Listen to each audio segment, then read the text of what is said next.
So a common question is, now that I've bought crypto and it's on these exchanges, how do we get it off of these exchanges to protect it a little bit better?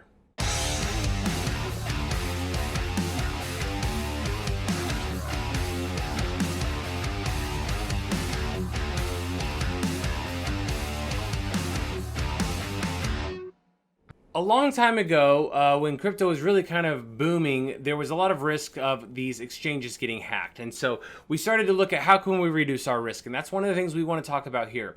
And so just imagine for a second you have like I don't know, TD Ameritrade account or a Charles Schwab account where you buy and hold your stocks, right? You buy a stock on that exchange and they hold that stock for you.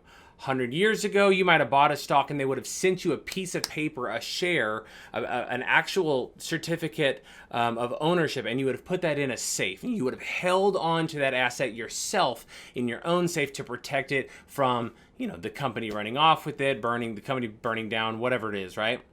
Well, this is the modern day equivalent to how do we get our assets in more control for us, right? How do I control more of my assets and try to take a lot of the control away from maybe some of the custodians and the exchanges, right? So Coinbase is a great exchange. We've talked about that. Gemini, there's a lot of other ones. And when you buy an asset there, you buy Bitcoin, for example, you connect your bank account, you send money over there, and you now have bought Bitcoin. We've already done videos on that. The question becomes, who's really in control of that, right? Because it's still on their exchange. They're kind of in control. They're the ones who can dictate if you can buy it or sell it or transfer it, which obviously you can. But if you really want to reduce your risk, or you even have a small percentage chance of fear that that exchange is going to get hacked, you can take that money, that crypto, off of that exchange, and you could put it in your own personal bank, your own personal safe. And that is what a wallet is. And there's soft wallets and hard wallets, and we've got a great video on that. But for the purposes of today, I wanted to show you that you can go and you can download. There's lots of them that we'll actually probably do a review on kind of the several biggest ones. But this is what is called Atomic Wallet. You can go to atomicwallet.io. It's not necessarily one that I endorse as far as like this is the best. I just know this is a really secure one. And what this is doing is we're going to take the money on Coinbase and we're going to transfer it over to Atomic Wallet. Why? Because once we get it over to Atomic Wallet, we are now in control of that asset and no one can take it from us. And so you're going to go and you're going to simply hit download, and you can do it on your phone, you can do it on your computer or laptop, whatever it is that you've got, and you'll download this application to that device, for example, on a computer.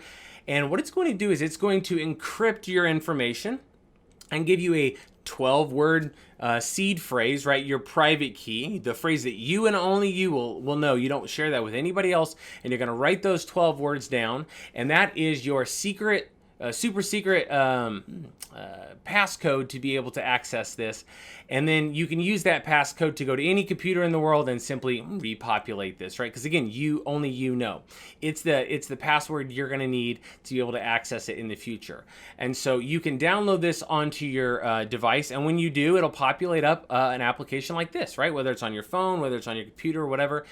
And what we want to do is we really want to look at it from the standpoint of how do we go about moving the money, right? Well, in Coinbase, you can simply go into your Coinbase application and you click on Bitcoin, for example, if you bought Bitcoin, and it'll say send or receive. A lot of times, if you're on a phone, it'll show you a QR code, which means you want to receive it. And if you want to send it, it's a lot of times like a little triangle that looks like an arrow, and you'll click that triangle to send. And when you send it, it will show you a square QR code as well as this really long number, right? This wallet address. And in the application on Atomic, for example, so you've got Coinbase on your phone, you've got Atomic on your phone, or Atomic on your computer and Coinbase on your phone. And if I simply want to transfer crypto over here, then I would say I want to move money, crypto from my a Coinbase account to my Atomic Wallet. I would click on receive instead of send.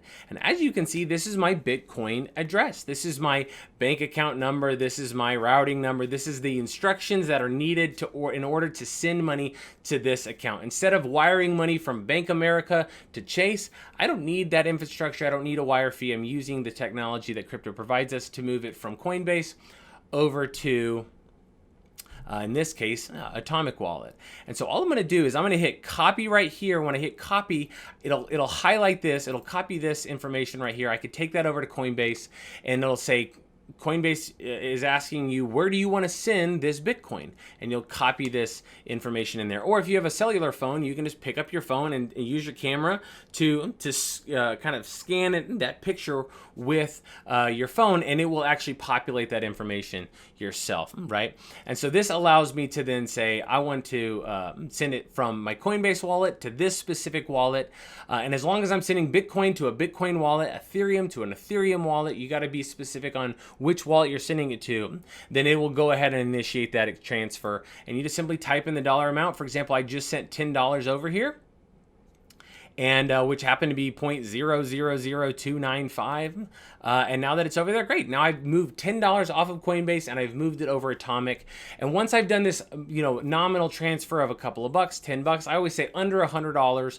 I always do a small amount to prove that I really did the numbers right. Typically I'm copying and pasting, but maybe something got screwed up, right? And so I'm going to do a really small amount. I make sure that goes through. It went through, great. Now that address is already set up and I can go send the rest of it, right? And now that I have all of this crypto right here, it allows me to have it off of the exchange and ultimately position myself to reduce my risk in case Coinbase somehow gets hacked or something like that. Again, really highly unlikely it's going to happen, but in this event, this is a great way to be able to start to reduce our risk and get it off of the exchanges where a lot of the transactions happen.